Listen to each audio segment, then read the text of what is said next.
Hey guys, welcome to another episode of Horrifying Painting. Today, we will be looking into a no-face painting that may scare you with its look. This is a story that was written by a user on Reddit. So let's jump right into it. Isabella had just inherited her grandmother's house, a sprawling antique mansion tucked away in the hills of Minas Gerais. She hadn't visited since childhood, and the memories were vague. Mostly of creaking floors, dusty curtains, and her grandmother's stern warnings. Never go into the attic. Now, at 26, Isabella was ready to renovate and sell the property. But the moment she stepped inside, something felt wrong. The air was heavy, the silence unnatural, and the attic door, once locked, was slightly ajar. She ignored it at first, focused on cleaning, sorting, and boxing old belongings. But every night, she heard footsteps above her room. Slow, deliberate, as if someone or something was pacing. On the third night, she decided to investigate. Isabella crept up the stairs. The attic was dark, dusty. Beams of moonlight sliced through grimy windows, illuminating motes that danced in the stale air. Old furniture loomed like phantoms. Covered paintings leaned against the walls, and the scent of decay permeated everything. The door had been propped open with a rusty nail. She pushed it shut, letting out the breath she hadn't realized she'd been holding. There weren't any footsteps now. Only silence. A silence so profound it pressed against her eardrums, amplifying the hammering of her heart. Then she saw it. In the dim light, silhouetted against the moonlit window, there was something strange, like a dark stain on the wall. As she approached, she realized it was a canvas. Tall, too tall for any person to have painted standing up. It leaned precariously, almost as if it were leaning against something invisible. With shaking hands, she reached out to steady it. The fabric beneath her fingers was rough, coarse, like burlap. She traced the outline of the image, praying she wouldn't find out what it was. Too late. The moonlight glinted off a sliver of white cloth wrapped around the top. She pulled it away slowly, revealing what lay beneath. It was a portrait. Of her, but not as she was now. The face was twisted, pale, eyes sunken. A cruel smile stretched across her lips. The skin looked rotten. The left side of her face was caked in what appeared to be dried blood, streaked with what might have once been white bandages, now stained a sickly yellow. One eye was a bottomless black pit, while the other, a manicured green, gleamed menacingly. It was an accurate likeness down to the mole on her right cheek, the scar above her eyebrow, the unruly auburn curl that refused to be tamed. Even the dress she wore in the painting was identical to the one she had on today, a long-sleeved lavender cotton she favored as a child. She stumbled back, heart racing. How could this exist? She had never posed for a painting, never seen this before, and yet it was her. It couldn't be her. Isabella forced herself to focus on anything but the portrait. What was she saying? Why would her grandmother paint such a grotesque self-portrait? And why did it seem to mock her with its unnerving accuracy? Perhaps there was a logical explanation. A family member who looked like her, an old photograph cleverly replicated. But each possibility was quickly dismissed.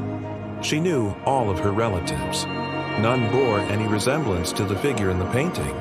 And the skill displayed in the artwork, the attention to detail, the lifelike replication of her features pointed to only one conclusion. It was her. But how? Why? And most importantly, how long had it been watching her? She fled the attic, bolting down the stairs, desperate to escape the suffocating feeling that threatened to consume her. Throwing herself onto her bed, she buried her face in a pillow, trying to quell the rising panic. When she finally lifted her head, the soft daylight filtering through the window seemed alien to her eyes.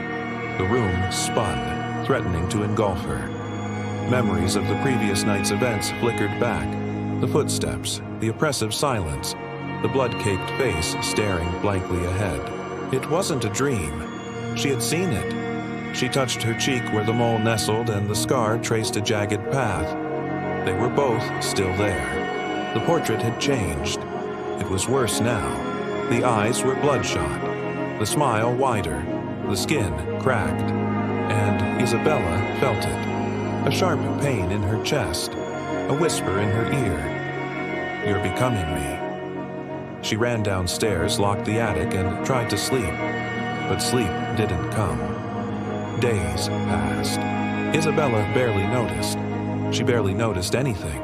The world shrank until it consisted only of the attic door and the portrait within.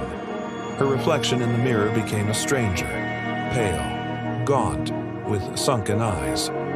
Friends called, their voices laced with concern, their words echoing her grandmother's warning about the house. She stopped answering the phone. The sun dipped below the horizon, leaving her in darkness. The shadows grew longer, reaching towards her like grasping claws.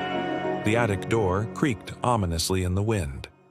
Each night the footsteps returned, relentless, persistent, echoing her own hollow steps as she paced her prison of self-imposed isolation. Each day, the portrait changed.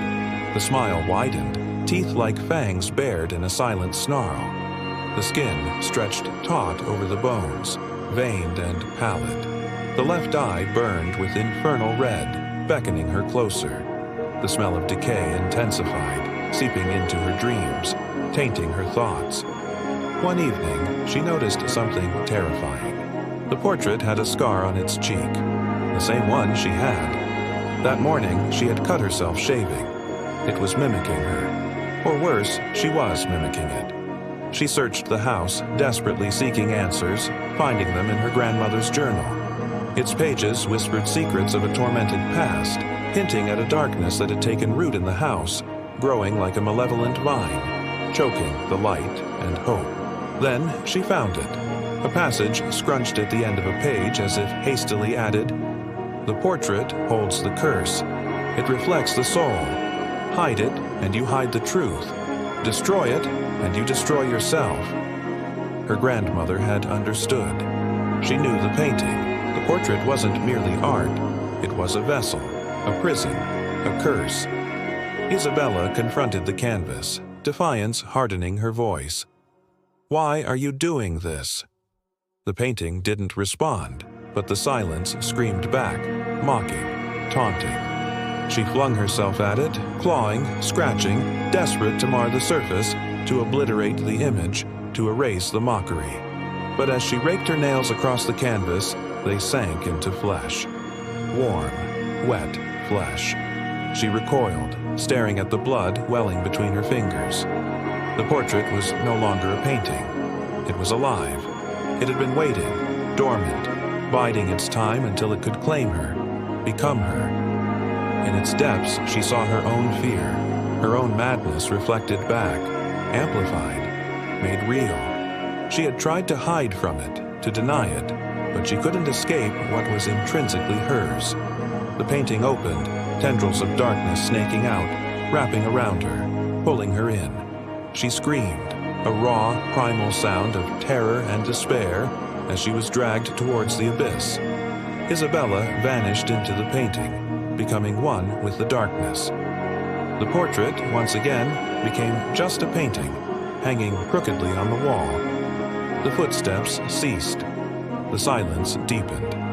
The house, once more, became still, its secrets buried within its walls, waiting for a new victim. The cycle continued, the curse perpetuated. In the attic, the air grew heavy with anticipation for the next soul it would claim, unaware that the girl it had consumed had once been its greatest masterpiece.